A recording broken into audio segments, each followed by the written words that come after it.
Hey guys, this is Milena. I've missed you this week. There's one thing that really came to my mind very strongly today. A couple of things happened. One thing happened kind of in person, and another thing happened in social media. I was really inspired to talk about it with you because I want to address it. Right now, we have this situation, everybody knows the virus, that is very powerfully being used to divide us, to separate us, to pit us against each other. Who thinks it's a hoax, who thinks it's a real thing and we should take it seriously, who should wear a mask, who should not wear a mask, who should post things. And what I see happening is a huge division in kind of a vicious, aggressive, righteous way of defending our own belief system, whatever that is. And it doesn't matter which side of the argument this happens upon. I posted a video on something about this on Facebook, and there were people who never really have engaged with me, never posted anything, never interacted with me on Facebook, but were Facebook friends. And I was really kind of interested and surprised to see the powerful, aggressive energy that they engaged with, and they felt really strongly about. What do you care what I believe or what I think or what I post when basically, other than being Facebook friends, I'm not really part of your reality? And then all of a sudden there's all this conviction and energy and power to engage. And I thought about how important it is for us to defend, and I'm saying important in quotation marks, to defend our own convictions. A lot of things have been used historically to divide us. Whether it's age, sex, race, nationality, politics, a virus, religion, you name it. But one thing that I know for sure is that the people who benefit when we are pitted against each other, when we fight against each other, is not us. It is somebody else. And ultimately, it has a very negative impact on us.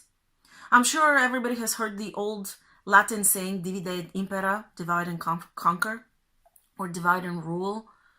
And this is very much what, as an underlying agenda, this whole situation is being used for.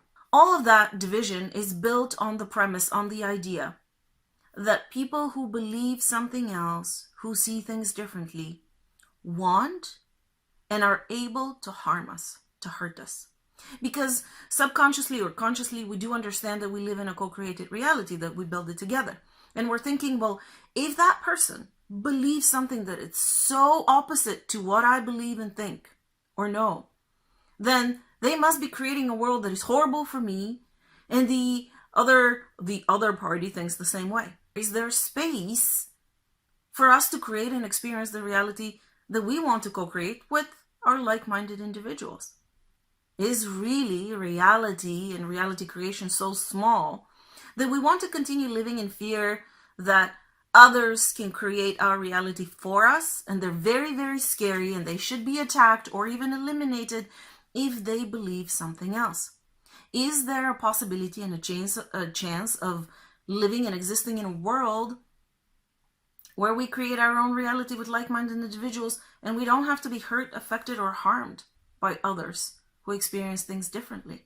And whenever we believe something and whenever we're divided on an issue, which happens very often, if we feel that powerful, aggressive energy, if we're frustrated with the people who believe something else, if we feel righteous, that we're right and they're wrong and they're idiots for believing what they believe, and trust me, I've experienced it myself and I need to work on it and process it. Sometimes it happens to me daily. There's this judgment that would come in and it's like, well, this is right and that's wrong. But then I need to kind of snap myself back into awareness, process that energy and that idea. I don't need to participate and be part of a reality that I don't agree with, and that there's room for both. Why do I have an attachment to what experiences they create and they live? Another thing, I was going for a walk and I did not wear a mask. It was out in nature and I had a scarf around my neck. And I was on the phone talking to a friend, and there was this person who viciously started yelling at us, saying that the masks don't work if they're not on our faces, and then we need to decide whether we're going left or right. And I didn't react in any way. I just let the person express whatever they wanted to, and they kept running away. But I thought about it And of course, my first trigger is, I don't know, to disagree, to engage in one way or another, or just to tell them to mind their own business. But I looked at this person and they were driven by so much fear and by a really strong, powerful belief that whatever it is that we were doing could harm him ultimately. And that's true for many of us. Because when we react, when we are on the attack, when we become aggressive, is because we believe somehow we can be harmed.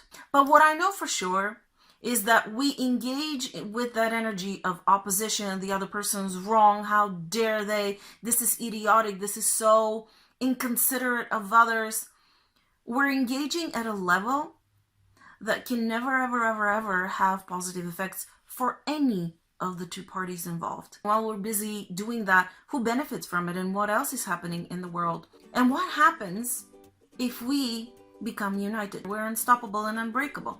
And if you'd like more in-depth information how you can move beyond those things in your personal experience, book a session at askmilena.com. Subscribe to my newsletter to stay connected and to receive all videos. You can also subscribe to the channel down below. If you click on the bell, you'll get notified of every new edition. By the way, they come out on Friday. I'll see you soon.